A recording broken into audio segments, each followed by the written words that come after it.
Hello everyone, welcome welcome welcome to the line concept. मैं आशीष वर्मा स्वागत करता हूं आप सभी का द लाइन कंसेप्ट में। उम्मीद भी करता हूं कि आप सभी बहुत बहुत अच्छे होंगे और अपनी अपनी पढ़ाई भी बहुत अच्छे से कर रहे होंगे। मैं भी बहुत अच्छा हूं स्टूडेंट्स, और आज एक बार फिर आप सभी के सामने आया हूं मैं एक नया लेक्चर लेकर जिसका नाम है एप्लीकेशन ऑफ डेरिवेटिव। स्टूडेंट्स, आज का जो हमारा लेक्चर है बेसिकली इसके अंदर हम लोग पढ़ाई ना करके बल्कि एक प्रीव्यू, एक ओवरव्यू हम लोग लेने जा रहे हैं इस चैप्टर के ऊपर, और आगे आने वाले हर चैप्टर के ऊपर आपको एक ओवरव्यू, एक प्रीव्यू मेरी तरफ से मिलेगा जिसमें आप ये देखेंगे कि मुझे पढ़ना क्या है बेसिकली। क्योंकि आप लोग बच्चे अलग अलग जो भी है आपका बोर्ड, उसके अकॉर्डिंग आप पढ़ाई कर रहे हैं, तो आप अपने सिलेबस के अकॉर्डिंग पढ़ सकें, इसलिए मैंने ये लेक्चर सोचा है ताकि आप एक्स्ट्रा ना पढ़ें बेसिकली।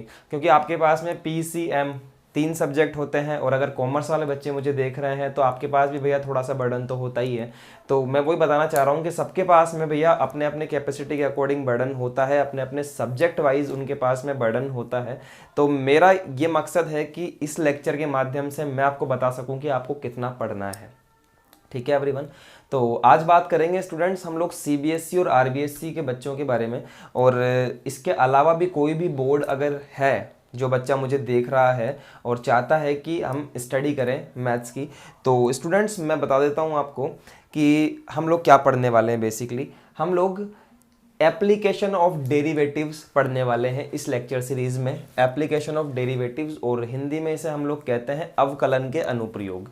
अभी कल हमने जस्ट एक लेक्चर ख़त्म किया है जिसका नाम है अवकलन यानी कि डिफरेंशिएशन, और डिफरेंशिएशन हमने बहुत अच्छे से करीबन 19-20 लेक्चर्स में सीखा है। ठीक है, तो हमने डिफरेंशिएशन करना तो सीख लिया, अब उस डिफरेंशिएशन का यूज़ कहाँ पर होगा, कैसे उसका यूज़ होगा, और कैसे हम लोग उसको जो हमने पढ़ा है उसको हम कैसे काम में ले सकते हैं, समझ रहे हैं।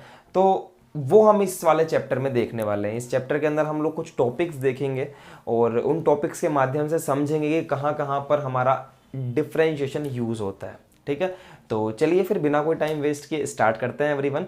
बताना चाहता हूँ आपको कि ये कुछ टॉपिक्स हैं जो हम लोग इस प्लेलिस्ट के अंदर कवर करेंगे, इस लेक्चर सीरीज में हम लोग कवर करने वाले हैं। पहले मैं हिंदी मीडियम वाले बच्चों के लिए बताना चाहूँगा और साथ के साथ ही इंग्लिश मीडियम वाले बच्चों को भी बता दूंगा। देखिए स्टूडेंट्स, हमारा जो फर्स्ट टॉपिक है दैट इज कॉल्ड राशियों में परिवर्तन की दर, और इंग्लिश में इसे कहते हैं रेट चेंज। ठीक है, अब आपने सुना होगा कि 2 टाइप की क्वांटिटीज हमारे पास में होती है। 2 टाइप की क्वांटिटीज हमारे पास में होती है। पहली जो क्वांटिटी होती है वो होती है वेरिएबल, और दूसरी जो क्वांटिटी होती है दैट इज कॉल्ड कांस्टेंट। आपने 2 तरह की क्वांटिटीज सीखी है अब तक। वेरिएबल वो होता है जो चेंज होता है, एंड कांस्टेंट वो होता है जो चेंज नहीं होता है। ठीक है, तो 2 तरह की हमारे पास में क्वांटिटीज है। अब कांस्टेंट तो भैया कभी चेंज हो ही नहीं सकता, कांस्टेंट तो हमेशा क्या रहता है, फिक्स रहता है। लेकिन वेरिएबल तो चेंज हो सकता है। तो इस वेरिएबल के चेंज होने की जो रेट होती है वो हम सीखेंगे इस फर्स्ट वाले टॉपिक में। मैं अभी इस लेक्चर में डीप में नहीं जा रहा हूं, सिर्फ आपको इंट्रोडक्शन बता रहा हूं। इससे नेक्स्ट लेक्चर के अंदर जब हम हमारा पहला टॉपिक स्टार्ट करेंगे, जब हम लोग डीप में जाकर अच्छे से पढ़ाई करेंगे। नेक्स्ट बात करते हैं, नेक्स्ट आता है वर्धमान एवं ह्रासमान। इसको हम लोग इंग्लिश में कहते हैं इंक्रीजिंग एंड डिक्रीजिंग। कैसे कोई ग्राफ इंक्रीज होता है, कैसे कोई ग्राफ डिक्रीज होता है, उसके बारे में हम लोग सीखेंगे। वहाँ पर भी हमें जो है डिफरेंशिएशन का यूज़ किया जाता है और हम उसके ऊपर बात करेंगे। ठीक है, लेक्चर के अंदर तो इंक्रीजिंग एंड डिक्रीजिंग हम यहाँ पर पढ़ने वाले हैं। ये लिस्ट आपको बताने का सिर्फ एक मकसद है कि मेरी प्लेलिस्ट में से ये टॉपिक पढ़ने से पहले आप अपनी बुक भी देखें एक बार। आप बुक खोलें कि ये वाला टॉपिक सर, ये वाला टॉपिक है रेट चेंज, सर पढ़ा रहे हैं, बिल्कुल पढ़िए। इंक्रीजिंग एंड डिक्रीजिंग है, पढ़िए बिल्कुल। टेंजेंट एंड नॉर्मल है, पढ़िए बिल्कुल। लेकिन जो टॉपिक आपके कोर्स में नहीं है उसको हटा दो साइड के अंदर, उसको पढ़ो ही मत, तो आपका थोड़ा सा टाइम भी बच जाएगा। समझ रहे हैं। चलिए हम बात करते हैं आगे की तरफ टेंजेंट एंड नॉर्मल के बारे में। जिस बच्चे ने 11th क्लास में थोड़ा बहुत भी सीखा है, थोड़ा बहुत का मतलब है कि लाइन हमने वहां पर सीखी थी कि लाइन का स्लोप कैसे निकालते हैं, लाइन का इक्वेशन कैसे निकालते हैं, 2-3 फॉर्म्स हमने वहां पर सीखी 11th क्लास के अंदर। जिस बच्चे को 11th क्लास का लाइन चैप्टर अच्छे से आता है उसके लिए ये चैप्टर थोड़ा सा हार्ड नहीं है, उसके लिए ये चैप्टर बहुत ईजी है। लेकिन जिस बच्चे ने नहीं सीखा 11th में, उसको भी मैं यहाँ पर टेंजेंट एंड नॉर्मल बहुत अच्छे से सिखाने वाला हूँ। तो डोंट वरी स्टूडेंट्स, बनिए रहिए मेरे साथ में। नेक्स्ट हम लोग बात करते हैं अप्रोक्सीमेशन के बारे में। उससे पहले बता दूं, टेंजेंट एंड नॉर्मल को हम लोग कहते हैं स्पर्श रेखा एवं अभिलंब, ठीक है, स्पर्श रेखा एवं अभिलंब। नेक्स्ट हमारा टॉपिक आता है अप्रोक्सीमेशन, जिसको हम लोग सन्निकटन भी बोलते हैं। अप्रोक्सीमेशन, जैसा कि नाम से ही पता लग रहा है, अप्रोक्स वैल्यू, क्या कह रहे हैं, अप्रोक्स वैल्यू।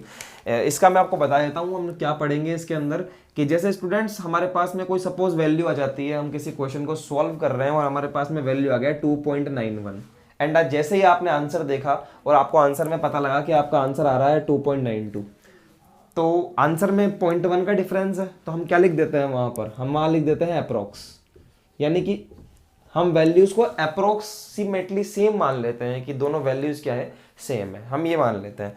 तो जो अप्रोक्स है ना स्टूडेंट्स, इस अप्रोक्स के ऊपर बात करेंगे कि ये जो अप्रोक्स वैल्यू आती है ये कैसे निकाली जाती है। जैसे कि मैंने आपसे कहा कि 5 का स्क्वायर होता है 25, तो बताइए 5.01 का स्क्वायर क्या होता है।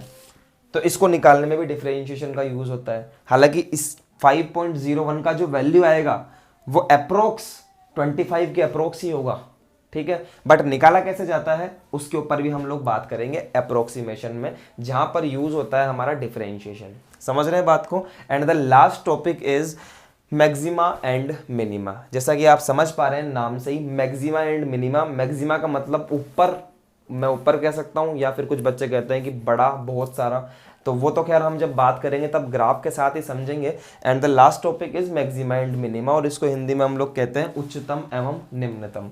तो स्टूडेंट्स बता दूं आपको, अगर आप सीबीएसई पैटर्न से पढ़ रहे हैं मेरे सामने, तो स्टूडेंट्स ये सारे के सारे टॉपिक ही आपके कोर्स के अंदर है, ठीक है, सारे टॉपिक आपके कोर्स के अंदर है। अगर कोई स्टूडेंट्स हमारे साथ आरबीएससी से पढ़ रहा है तो उसमें भी भैया कोई चेंज नहीं है, सारे टॉपिक्स हमारे पास में अवेलेबल है, ये टॉपिक्स आपके कोर्स के अंदर है स्टूडेंट्स, ठीक है। अब बात करते हैं स्टूडेंट्स कि ये टॉपिक आपके हैं, ठीक है, आरबीएससी सीबीएसई बच्चे के ये जो चैप्टर है ये बिल्कुल सेम टू सेम उसके ऐसे कैसे आएगा। दूसरी बात हम यहाँ पर करने जा रहे हैं स्टूडेंट्स कि सर हमें क्वेश्चंस कौन कौन से करने हैं। तो देखिए स्टूडेंट्स, घबराने की बात नहीं है, यहाँ पर मैं आपको जहाँ से मुझे ठीक लगेगा, जिस रेफरेंस से मुझे ठीक लगेगा, एनसीईआरटी से, आरबीएससी की बुक से, या फिर कोई भी रेफरेंस जो मुझे अच्छी लगेगी, मैं उस रेफरेंस से आपको क्वेश्चंस दूंगा करने के लिए, और भरमार क्वेश्चन मेरी तरफ से आपको मिल जाएंगे। मतलब भरमार का मतलब ये तो नहीं कि भैया 150-200 क्वेश्चन दे दिए करने के लिए, बच्चे से हो ही नहीं रहे और बच्चे को और भी तो स्टडी करनी पड़ती है, तो वो काम तो देखिए मैं आपके साथ में करूँगा नहीं। दूसरी बात ये कि एक लिमिटेड क्वेश्चन मेरी तरफ से आपको मिल जाएंगे करने के लिए। अगर वो क्वेश्चन आपसे हो जाते हैं ना, तो उसके बाद में आप किसी रेफरेंस बुक को उठाकर वहां से क्वेश्चन कर सकते हैं, या कोई भी रेफरेंस बुक जो आपकी स्कूल आपको प्रोवाइड करती है, कहती है कि भाई आप ये वाली पढ़ो, तो आप उसके अकॉर्डिंग पढ़ सकते हैं। आपके स्कूल के मास्टर साहब जो कहते हैं, आप उनके अकॉर्डिंग कोई भी रेफरेंस बुक से क्वेश्चंस कर सकते हैं, ठीक है। थ्योरी में यहाँ पर बिल्कुल भी नहीं छोड़ूंगा। लेकिन स्टूडेंट्स, एक बात मेरी तरफ से मैं कहना चाहूँगा, आज तक इतने स्टूडेंट्स मैंने निकाले हैं और आज तक बच्चों के 100 मार्क्स भी आए हैं, तो जितने भी बच्चों से जहाँ तक मैंने बात करी है, या फिर और भी जो बच्चे हैं जिनसे मैंने बात करी है, सबका एक कॉमन रिव्यू जो आता है अब तक मैंने देखा है कि एनसीईआरटी की जो बुक है, which is the one of the best book for the 12th class. अगर आपको एनसीईआरटी की बुक आती है अच्छे से, तो आपके कंसेप्ट बेसिकली क्लियर हो जाते हैं, ऐसा उनका कहना होता है। और क्योंकि मैंने भी एनसीईआरटी बहुत अच्छे से पढ़ाई है, तो मुझे भी एक चीज़ कहीं ना कहीं फील होती है कि एनसीईआरटी कोई छोटी मोटी बुक नहीं है, ठीक है। एनसीईआरटी के अंदर आपको बहुत अच्छा खासा मटेरियल देखने को मिलता है, क्वेश्चंस भी अच्छे देखने को मिलते हैं। आप अगर एनसीईआरटी के कंसेप्ट्स को अच्छे से समझ लेते हैं ना स्टूडेंट्स, तो आप किसी भी रेफरेंस बुक को कर सकते हैं आराम से, ठीक है। तो इस वाले लेक्चर सीरीज के अंदर मैं आपको जो क्वेश्चंस देने वाला हूँ, बेसिकली वो एनसीईआरटी से भी रहेंगे। जैसा कि जो बच्चे मुझसे जुड़े हुए हैं पहले से, वो बच्चे जानते होंगे कि सर एनसीईआरटी को भी फॉलो करते हैं और एनसीईआरटी भी हमारे को क्वेश्चन के लिए मिलते हैं। जब हम आपको क्वेश्चन देते हैं तो वहाँ पर आपको एनसीईआरटी भी देखने को मिलता है, ब्लिंक करता हुआ वर्ड आता है एनसीईआरटी एनसीईआरटी एनसीईआरटी। तो मैं एनसीईआरटी से क्वेश्चन भी आपको देता हूँ ताकि आपकी प्रैक्टिस बहुत अच्छी हो जाए बेसिकली, ठीक है। तो एवरीवन, ये बात आपके समझ में आ गई, ठीक है। अब मैं आपसे नेक्स्ट बात करता हूँ कि अगर मेरा वीडियो आप तक किसी के माध्यम से पहुंचा है, अगर आप घर पर रहकर पढ़ना चाहते हैं और इस लॉकडाउन पीरियड के थ्रू, इस पैंडेमिक के थ्रू अगर आप घर बैठकर वो स्टडी चाहते हैं जो कहीं आप कोचिंग में जाकर फिर आपको वो चीज़ मिलती जहाँ आप मतलब अपना टाइम भी देते, वहाँ जाकर आप 2 घंटे पढ़ते भी, फिर घर आकर आप स्टडी भी करते। तो वो अगर आप एक सिस्टमेटिक वे चाहते हैं अपनी पढ़ाई के लिए, तो आप स्टूडेंट्स हमारी क्लासेस ज्वाइन कर सकते हैं। अगर आपके पास में मेरा वीडियो किसी के माध्यम से पहुंचा है तो आप फ्री ऑफ कॉस्ट रजिस्ट्रेशन करवा सकते हैं, द लाइन कंसेप्ट के साथ में है। यहाँ पर मेरा जो नंबर है आप वो नोट कर लीजिए। जो भी बच्चा चाहता है कि हम सर से पढ़ने के बाद में, देखिए हमने कंप्लीट कोर्स हम लोग दे रहे हैं, और आप इस नंबर पे मुझे कांटेक्ट करके आप कोर्स ले सकते हैं और इस यहाँ पर हमारे साथ में जुड़ सकते हैं। इसका फ़ायदा ये है स्टूडेंट्स कि एक आपका जो कोर्स है वो एक फ्री टाइम पीरियड के अंदर हो जाएगा, एक लिमिटेड टाइम पीरियड के अंदर आपका कोर्स हो जाएगा। रिवीजन भी आपको करने की ज़रूरत नहीं है, वो भी मैं करवा दूंगा। डीपीपी जो चलती है वो भी मेरी तरफ से हो जाएगी।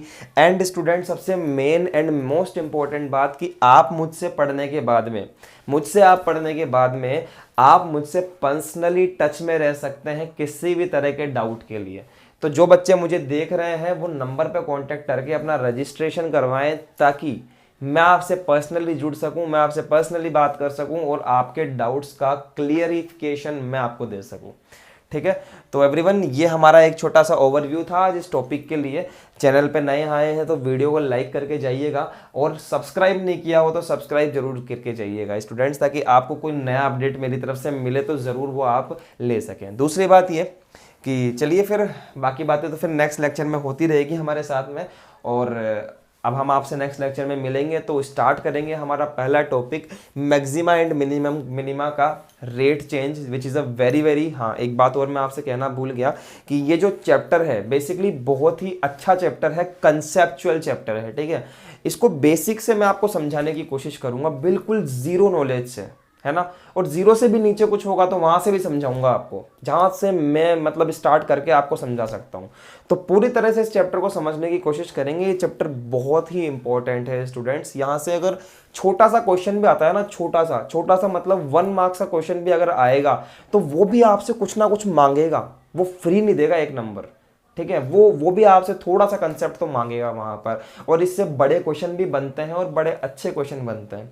तो समझते चलिएगा मेरे साथ साथ। रजिस्ट्रेशन जरूर करवाइए इस नंबर पर कॉल करके, व्हाट्सएप करके, ताकि आप मुझसे पर्सनली जुड़े और प्लेलिस्ट के लेक्चर के साथ साथ ही आप अपने डाउट्स भी क्लियर करते हुए चले।